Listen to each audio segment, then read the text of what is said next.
অন্যের ক্ষতি করার জন্য কোনো পরিকল্পনা করলে সেই পরিকল্পনার ফাঁদে কিন্তু নিজেকেই পড়তে হয়।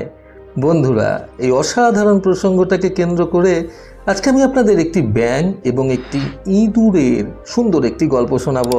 চ্যানেলে নতুন হলে সাবস্ক্রাইব করতে ভুলবেন না এবং অবশ্যই গল্পটি ভালো লাগলে একটা লাইক আশা করব। একবার এক কুয়োর মধ্যে বেশ কিছু ব্যাঙ বাস করত।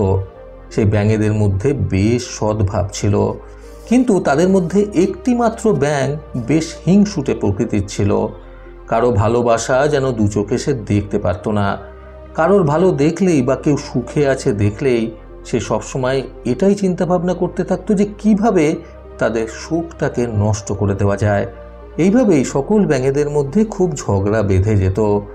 অন্যান্য ব্যাঙেরা সেই হিংসুটে ব্যাঙটার করা দুরাচার সহ্য করতে পারত না। কুয়োর মধ্যে কোনো ব্যাঙকে সুখে থাকতে দেখলে পায়ে পা লাগিয়ে গিয়ে সেই হিংসুটে ব্যাঙটি কারণে অকারণে তাদের সাথে ঝগড়া বাঁধিয়ে ফেলত। এইভাবেই একদিন বেশ কিছু ব্যাঙের সাথে সেই হিংসুটে ব্যাঙটির তর্কাতর্কি বেঁধে যায়। ধীরে ধীরে সেই তর্কাতর্কি চরম ঝামেলার পর্যায়ে পৌঁছে যায়।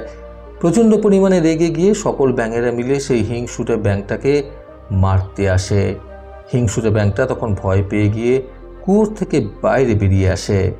বাইরে এসে সে প্রচণ্ড পরিমাণে হাঁপাতে হাঁপাতে নিজেই বলতে লাগলো, উফ, খুব বাঁচান বেঁচে গেছি, কিন্তু আমি ওদের ছাড়বো না, আমি ওদের শেষ দেখেই ছাড়বো।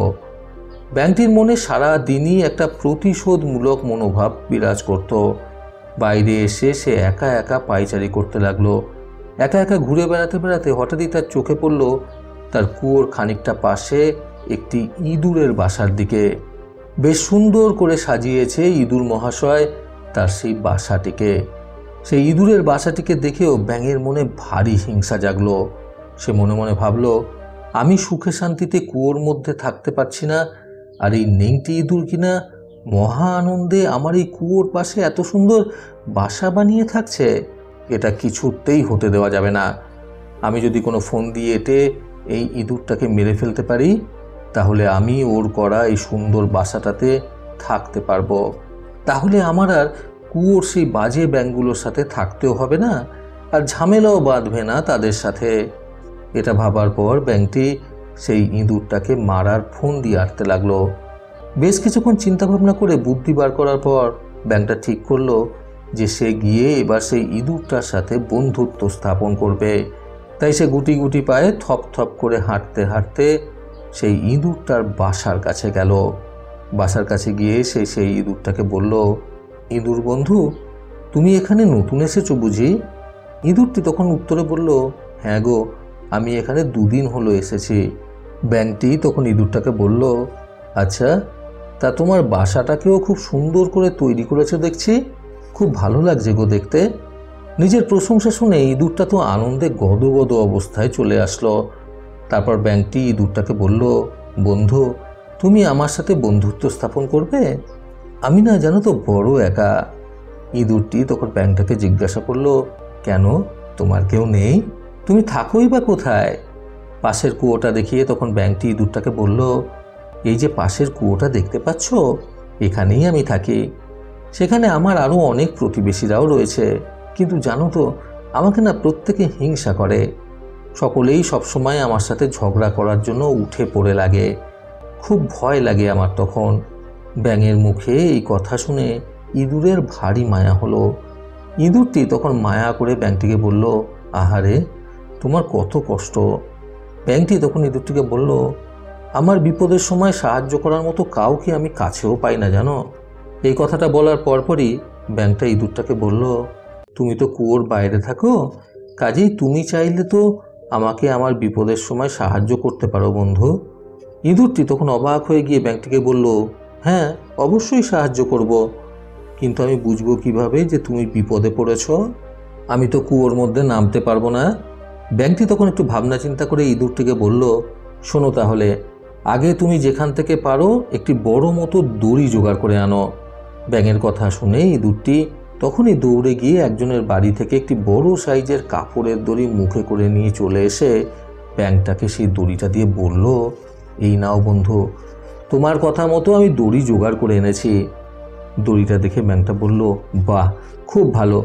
এবার এই দড়িটার একটা কোণ তুমি তোমার পায়ের সাথে বাঁধো এবং অপর একটি কোণ আমি আমার পায়ের সাথে বেঁধে নিচ্ছে। তারপরে আমি আমার মতো কুয়োর মধ্যেই থাকবো এবং তুমি তোমার মতো তোমার এই বাসাতেই থাকবে। কিন্তু যখনই এই বিপদে পড়ব, এই দড়িটাকে একটু টান দিয়ে তোমাকে আমার বিপদের সংকেত দেব। তুমি তোমার নিজের পায়ে টান অনুভব করলে বুঝবে আমি বিপদে পড়েছি। আর তুমি যখন বিপদে পড়বে, আমাকেও ঠিক একইভাবে তোমার বিপদের সংকেত দেবে যে তুমি বিপদে পড়েছ। আমি তোমার বিপদের সংকেত বুঝে ঠিক তোমার কাছে চলে আসব। এইভাবেই আমি বিপদে পড়লে তুমি আমাকে বাঁচাতে চলে এসো এবং তুমি বিপদে পড়লে আমি তোমাকে সঙ্গে সঙ্গে বাঁচানোর জন্য ছুটে আসব। ব্যাঙের এই বুদ্ধিটা শুনে তো ইঁদুর মহাশয় ভারী আনন্দ পেল। সে এক পায়ে রাজি হয়ে গেল ব্যাঙের এই বুদ্ধিটা প্রয়োগ করার জন্য। তাই সে ব্যাঙের কথা মতো নিজের পায়ে দড়িটা বাঁধল এবং ব্যাঙের পায়েও দড়ির অপর প্রান্ত বেঁধে দিল। বাধা হয়ে যাওয়ার পরেই ব্যাঙটা ভাবল, এটাই সুযোগ, যাই নেমে পড়ি কুয়ার মধ্যে। এই ভেবে সে এক লাফ দিয়ে কুয়োর মধ্যে পড়ল এবং সঙ্গে সঙ্গে ইঁদুরটাও সেই টান সামলাতে না পেরে ব্যাঙের সাথে সাথে কুয়োর মধ্যে পড়ে গেল।